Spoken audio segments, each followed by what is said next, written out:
Okay, gonna go over a side arch plank, both an elbow and a straight arm post variation. So elbow post first.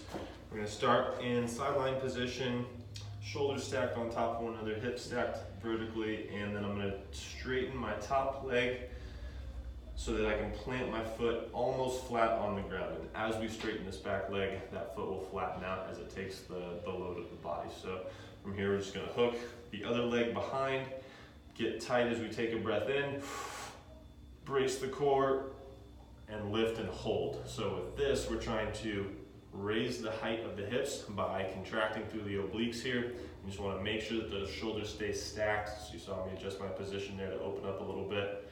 And then I'm just constantly fighting to maintain the highest consistent hip level that I can. Come back down after your allotted time. And then if you're going to do the straight arm variation, just be aware that if you sort of start to feel some symptoms of wrist, elbow, or glenohumeral or scapulothoracic discomfort, that is probably a sign you need to get this looked at somewhere along the system. There's an issue that isn't going to support this variation yet. So you might need to regress back down to the elbow, maybe straighten up your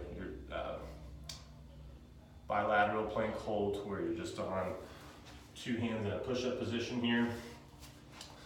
That would be a more appropriate variation to start working on that straight arm hold strength. So that said, if you are ready for this progression, then you should be watching the video, so good job. And then we're gonna just come back to that straight leg, foot flat, hips and shoulders stacked on top of one another, and then we're just lifting the hips and pushing hard through the ground to hold that position. Side arch plank from elbow and straight arm